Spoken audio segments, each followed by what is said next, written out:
Assalamualaikum warahmatullahi wabarakatuh. Teman-teman sekalian, selamat bertemu kembali di channel Politik Talk, di mana kita membicarakan seputar politik, ekonomi, sosial budaya, kekinian, dan kedisinian. Teman-teman sekalian, saat ini media massa maupun media sosial sedang ramai membicarakan tentang dua kata, yaitu adalah cawe-cawe. Nah, jadi dua kata ini menjadi terkenal karena keluar langsung dari mulutnya Pak Presiden Jokowi. Pada kesempatan kali ini, saya ditemani oleh Om Lim. Beliau adalah peneliti dari CSIL. Kemudian beliau juga dari KISDI dan aktivis di media sosial. Nah, kita akan membahas atau mendiskusikan, ngobrol santai bagaimana pendapat Om Lim mengenai cawe-cawe ini. Jadi ada beberapa pakar mengatakan bahwa cawe-cawe ini, Om Lim, itu berpotensi untuk memobilisasi ke calon tertentu. Nah, gimana menurut Om Lim, pendapatnya seperti apa? Ya, baik Mas Irfan, terima kasih. Pertama saya ucapkan selamat ini, channel yang baru mau dimunculkan, salah satu channelnya Politox. Politox, ya, terima kasih. Tepat sekali, saya kira memang harus banyak channel-channel yang kritis, ya, yang berani, karena sekarang cawe-cawe itu ya, dianggap suatu hal yang biasa, dianggap suatu hal yang punya hak, gitu. Tidak menyadari bahwa itu pelanggarannya banyak sekali gitu. Jadi rakyat harus berani mengontrol bahwa cawe-cawe itu kan meliputi mengatur-atur, ya. Kemudian mengikuti pemaksaan-pemaksaan, kemudian akhirnya bisa pada kezoliman. Misalnya yang baru terjadi yang ribut adalah pengumpulan ormas atau partai itu di istana. Tetapi ada yang tidak diajak. Nah, ini kan sudah mulai penzoliman di situ. Jadi menggunakan fasilitas negara untuk kepentingan politik tertentu itu secara etika politik juga nampaknya agak kurang pas itu, Om Lim, ya? Bukan kurang pas, secara hukum pasti melanggar. Wah, secara hukum melanggar. Dia bahkan merasa bahwa apa salahnya cawe-cawe. Tetapi dia lupa bahwa dia seorang presiden yang punya kewajiban, di mana rakyat ini sedang kemiskinannya makin menjadi-jadi. Itu yang harus ditangani. Kalau dia mengatakan sudah ditangani siapa? Iya, memang nggak ada presiden pun juga negara ini jalan. Betul. Jadi ini yang rakyat harus bangkit untuk mengkoreksi supaya tidak terus-menerus akhirnya nanti pada penzoliman. Akhirnya sekarang kan sudah terdengar di mana-mana bahwa akan terjadi penjagalan. Itu bocor dari dalam kelompok mereka sendiri. Berarti penjagalan terhadap kandidat yang tidak dimaui oleh presiden, begitu, ya, Om Lim? Namanya mengatur-atur itu kan punya tujuan. Akhirnya gitu ya? Saya kira menjadi kejahatan. Mengapa menjadi kejahatan? Ada salah satu capres yang orang semua tahu, rakyat menyambutnya seolah memberikan amanah kepada dia.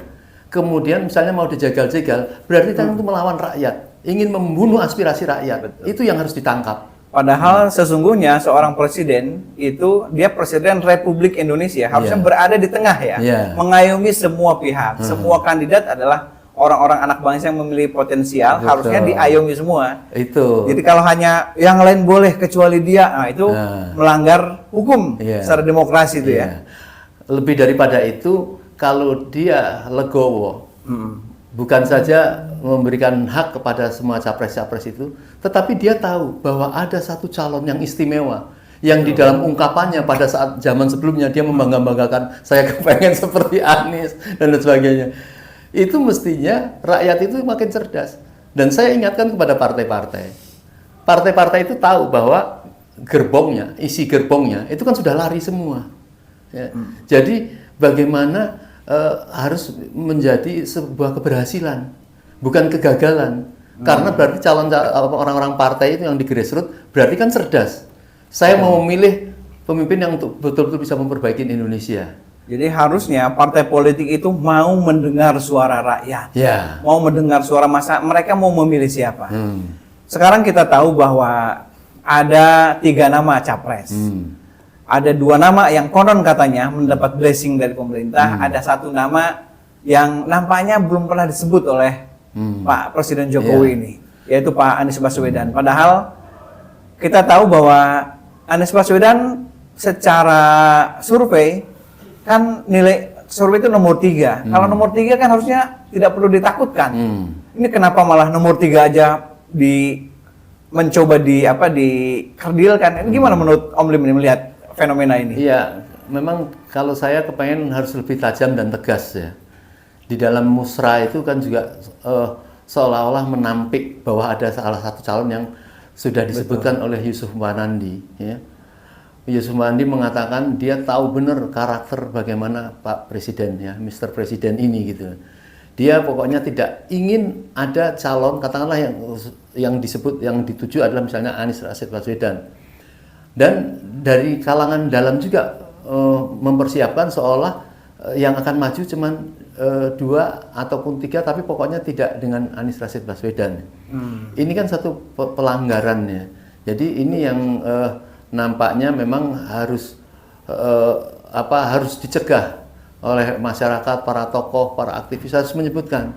Jangan diam. Ini ada kelakuan penzoliman seperti ini kok dibiarkan gitu loh. Ya. Ini salah satu dari misi dari channel kita, teman-teman sekalian, bahwa kita ingin mengedukasi masyarakat.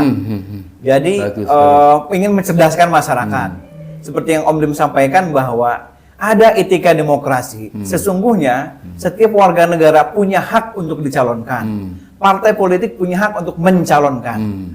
Jadi dan kalau ada yang melarang, sesungguhnya itu pelanggaran demokrasi.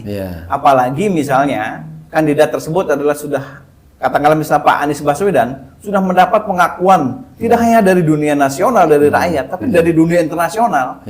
Nah, itu kalau kemudian menjadi semacam Pak Anies ini coba dianaktirikan, saya pikir rakyat itu sudah sangat cerdas namanya Pak Om Lim itu.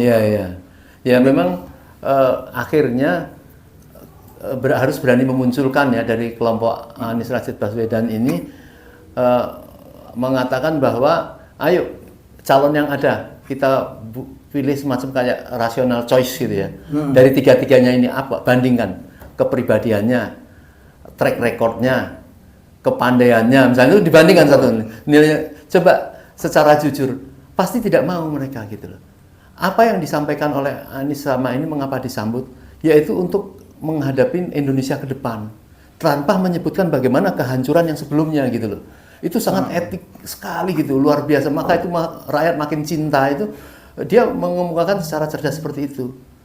Jadi sebenarnya isu soft landing dari Mr. Presiden yang sekarang itu sebenarnya Pak Anies juga tidak menggaranti bahwa akan meneruskan sesuatu yang baik ya.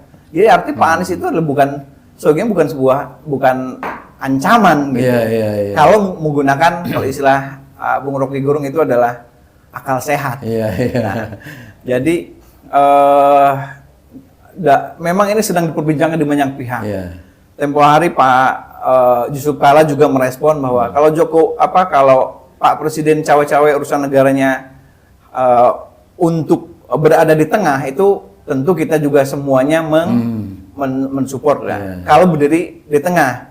Cuman kalau berdirinya dari samping kiri, samping kanan, nah itu yang akan jadi masalah. Masalahnya pada demokrasi di kita. Dan kita berharap ada kesadaran lah para tokoh bangsa, khususnya Pak Mr. Presiden, bahwa harusnya beliau meninggalkan legacy, meninggalkan kebijakan yang bijaksana dan bijaksini gitu. Ya, jadi memang kita harus sadarkan lah, kita punya rasa kasih sayang lah ya. Yaitu dengan apa yang disampaikan Mas Irfan tadi, kok kayak ada yang ditakuti. Mestinya beliau sadar bahwa bahasa tubuhnya atau apapun dari sikap-sikapnya, apa yang dia omongkan, dia tidak sadar bahwa rakyat itu malah makin bertanya-tanya, mengapa kok begitu kayak ketakutan. Jadi sesuatu yang harus ingin diselamatkan. Kalau diterus-teruskan itu tidak baik. Rakyat ini pasti di mana sejarah di negara-negara kalau rezim itu sudah tirani, pasti rakyat akan bangkit. Ini sekarang ini menurut saya mengerikan lah situasinya. Ya, jadi harus dari Pak Presiden sendiri yang harus membuat hubungan dan akhlak yang baik lah gitu.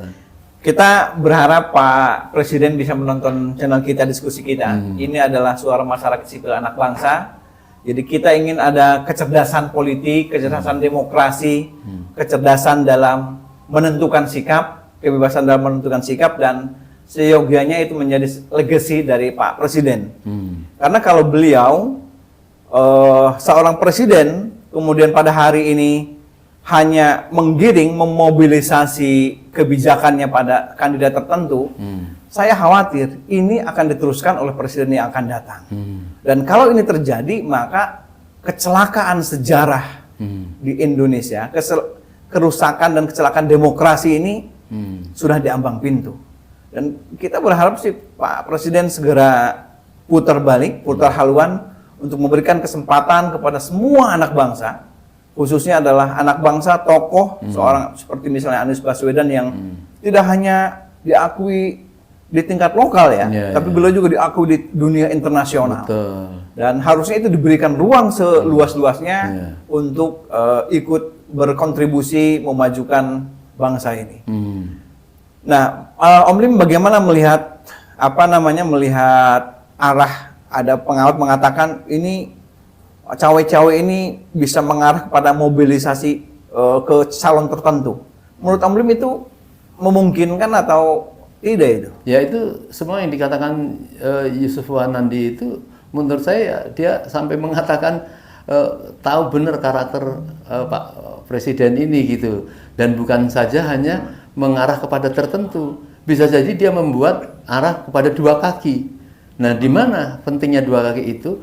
Dia berarti ada ingin menyelamatkan sesuatu yang ingin diselamatkan siapapun presidennya. Dan Anies dianggap sudah ada jawaban bahwa dia untuk menegakkan keadilan sosial bagi seluruh rakyat Indonesia, menegakkan hukum, ini kan kengerian bagi orang yang tidak baik. Kalau orang yang baik mestinya menyambut, senang gitu terhadap ini. Dan masalahnya rakyat kita semakin cerdas. Kan semakin seseorang itu kemudian dipojokkan, kemudian dikriminalisasi, dikerdilkan, kan tentu publik, mata publik ini adalah mata yang jujur. Dia melihat apa adanya, bukan ada apanya. Mungkin dulu ada dalam ilmu komunikasi ada namanya dramaturgi. Apa yang di depan dengan apa yang di belakang berbeda. Tapi saya melihat bahwa Mr. Presiden itu sudah menampakkan secara jelas. Jadi yang di belakang dengan di depan kelihatannya agak sama itu. Ya, itu yang menjadi menjadi kekhawatiran kita semua. Dan publik melihat ada etika pemerintahan, ada government ethic yang dilanggar secara keras oleh Pak Presiden Jokowi. Karena ini kan hak dilindungi undang-undang, hak demokrasi itu. Ketika ada pelarangan kan malah menjadi aneh. Kenapa dilarang? Apa yang ditakutkan dari seorang Anies Baswedan misalnya? Kalau kemudian Om Lim kita calonkan menjadi capres dan Om Lim misalnya tidak diberikan porsi yang sama, tentu orang bertanya-tanya.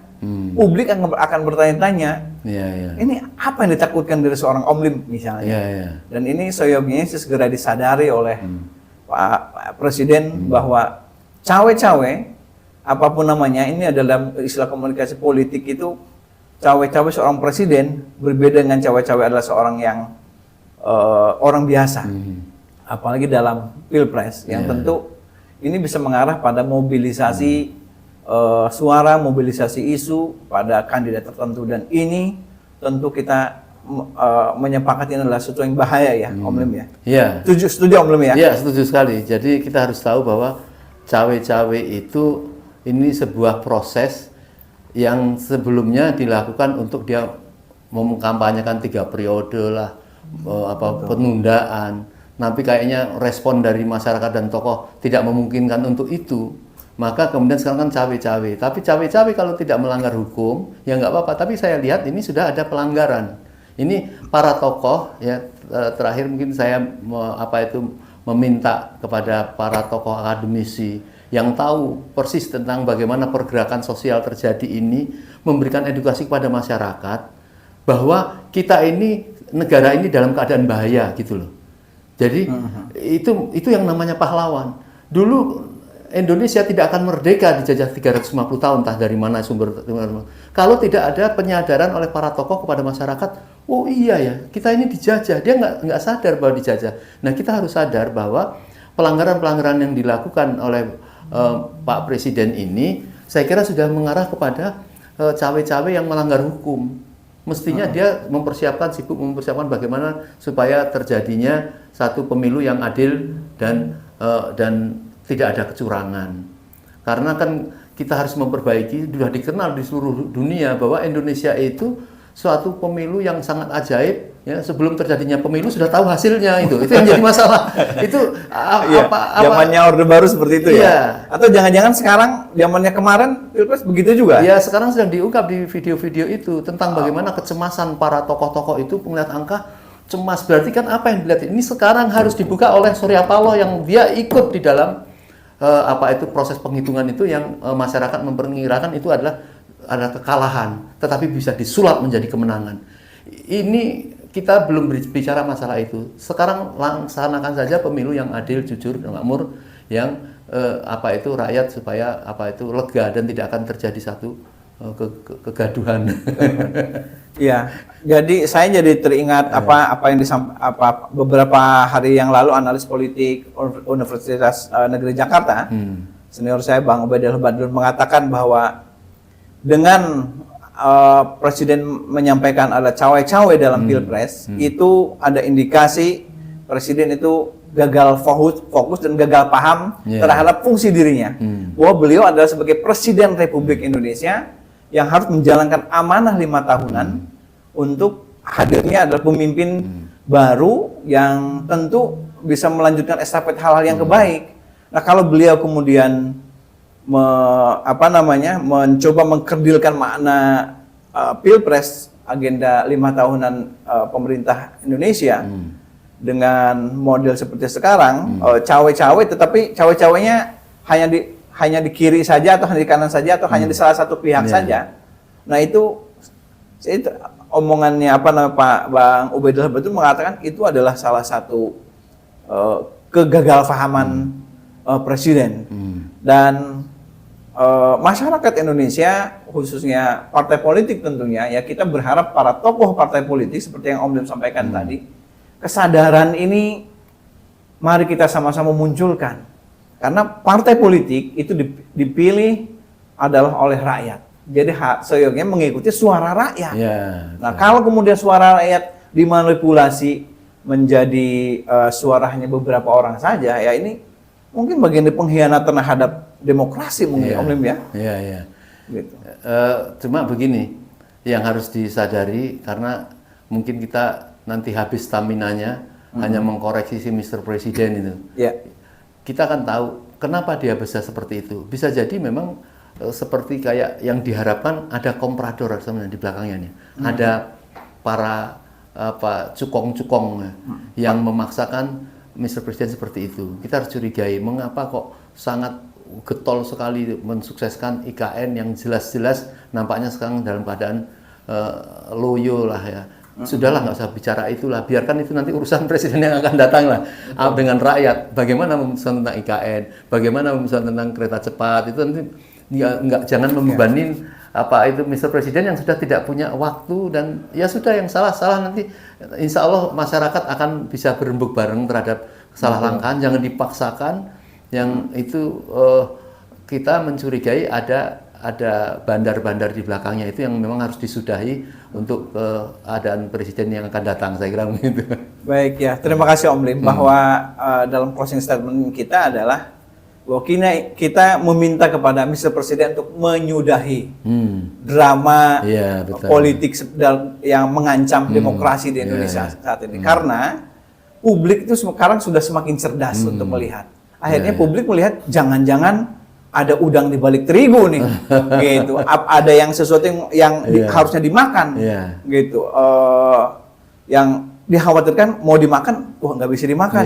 Nah, publik kan kita semakin cerdas sekarang melihat dan tidak bisa dimanipulir dengan propaganda dan opini di media massa, bahwa publik melihat dengan jelas dan bertanya-tanya ada apa di balik ini semua. Dan kita semua, teman-teman sekalian, dalam diskusi ini bahwa kita mengajak kepada semua partai politik, masyarakat Indonesia, khususnya adalah Bapak Presiden Jokowi, mari kita sudahi kegaduhan ini. Kita berikan kecerdasan dan pendidikan politik serta legacy yang baik untuk pemimpin Indonesia di masa datang. Semua pemimpin pasti memiliki kelebihan, kekurangan, itu biasa. Karena kita adalah bukan malaikat. Jadi tidak usah takut dengan kekurangan kita, dengan kesalahan kita. Nah, presiden yang akan datang siapapun itu, kita harapkan memperbaiki apa yang kurang dan semakin mengembangkan apa yang sudah dibaik. Kan itu logika yang umum seperti itu. Betul. Terima kasih Om Lim sudah mampir ke studio podcast kita di Politik Talk. Mudah-mudahan kita bisa diskusi kembali di lain kesempatan. Dan teman-teman sekalian, silahkan subscribe, like, dan komen tentang hasil diskusi kita di Politik Talk, ngobrol politik masyarakat sipil. Terima kasih Om Lim. Terima kasih. Terima kasih Mas. Saya tunggu kembali di pertemuan yang akan datang. Terima kasih. Assalamualaikum warahmatullahi wabarakatuh. Waalaikumsalam.